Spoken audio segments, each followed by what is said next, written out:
Hello friends, welcome to my channel.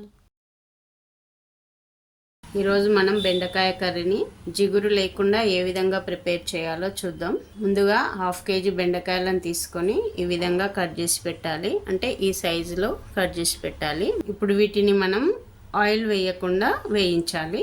ముందుగా ఒక గిన్నె స్టవ్ పైన పెట్టి అది వేడెక్కాక ఈ బెండకాయలను వేసి వేయించాలి.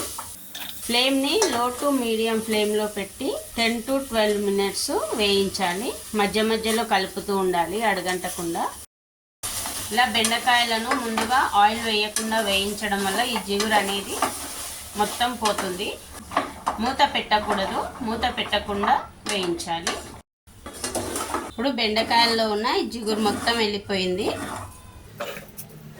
ఇప్పుడు స్టవ్ ఆఫ్ చేసి ఈ గిన్నెను పక్కకు పెట్టేద్దాం. ఇప్పుడు స్టవ్ ఆన్ చేసి వేరొక కడాయి స్టవ్ పైన పెట్టాలి.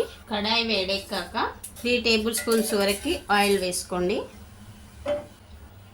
ఇప్పుడు ఇందులో 1/2 టీ స్పూన్ జీలకర్ర, 1/2 టీ స్పూన్ ఆవాలు, కొద్దిగా కరివేపాకు వేసి వేయించాలి. ఇప్పుడు ఇందులోకి పచ్చిమిర్చి, ఆనియన్స్ వేయాలి. నేను మిర్చి 10 తీసుకున్నా. ఈ విధంగా సన్నగా కట్ చేసి పెట్టాలి. అలాగే ఒక ఆనియన్ తీసుకొని ఈ విధంగా చిన్న చిన్న ముక్కలుగా చేసి పెట్టాలి. ఇప్పుడు వీటిని వేసి ఒక 2-3 మినిట్స్ వేయించాలి. ఇప్పుడు 1/2 టీ స్పూన్ వరకు పసుపు, 1 టీ స్పూన్ వరకు అల్లం వెల్లిగడ్డ పేస్ట్ వేయాలి, జింజర్ గార్లిక్ పేస్ట్. ఇప్పుడు ఇవి కొద్దిగా పచ్చివాసన పోయి వేగాలి. అంటే 2 మినిట్స్ వేయిస్తే సరిపోతుంది, ఎక్కువ అవసరం లేదు. ఇప్పుడు ఆనియన్స్, పచ్చిమిర్చి వేగినాయి. మనము ఆల్రెడీ వేయించి పెట్టిన బెండకాయలు ఉన్నాయి కదా, ఇప్పుడు వీటిలో వేసి కలపండి. ఒకసారి కలిపిన తర్వాత సాల్ట్ వేయండి. నేను 1/2 టీ స్పూన్ సాల్ట్ వేస్తున్నా, మీరు మీ టేస్ట్కి తగినట్టు వేసుకోండి.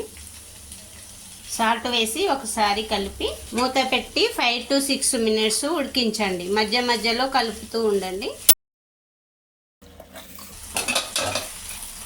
ఇప్పుడు కర్రీ కంప్లీట్గా ఉడికింది, అంటే బెండకాయలు ఉడికినాయి. ఇప్పుడు ఇందులో 1 టీ స్పూన్ వరకు కొరియాండర్ పౌడర్, ధనియాల పొడి, అలాగే 1/2 టీ స్పూన్ జీలకర్ర పొడి వేయండి, క్యూమిన్ సీడ్స్ పౌడర్. ఈ జీలకర్ర పొడి అనేది ఆప్షనల్, మీ ఇష్టం ఉంటే వేసుకోండి, లేకుంటే లేదు. ఇప్పుడు మూత పెట్టి ఒక 1 మినిట్ ఉంచండి, అంటే ఉడికించండి 1 మినిట్ మసాలా పట్టేటట్టు. ఇప్పుడు కర్రీ రెడీ అయింది.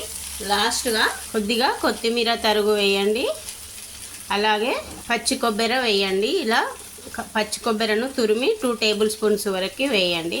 పచ్చి కొబ్బరి అనేది ఆప్షనల్, మీ దగ్గర అవైలబుల్గా ఉంటే వేయండి, లేకుంటే లేదు. మొత్తం ఒకసారి కలిసేటట్టు కలిపి మూత పెట్టి 2 మినిట్స్ ఉంచండి. స్టవ్ ఆఫ్ చేసిన తర్వాత మూత పెట్టి ఒక 2 మినిట్స్ ఉంచిన తర్వాత సర్వింగ్ బౌల్లోకి తీసుకుంటే సరిపోతుంది. బెండకాయ కర్రీ రెడీ అయిందండి. దీనిని ఒక సర్వింగ్ బౌల్లోకి తీసుకుందాం. ఈ కర్రీ కనుక నచ్చితే ఒక లైక్ చేసి నా ఛానల్ని సబ్స్క్రైబ్ చేయడం మర్చిపోకండి. ఇంగ్రీడియంట్స్ డిస్క్రిప్షన్లో ఉంటాయండి. Thanks for watching.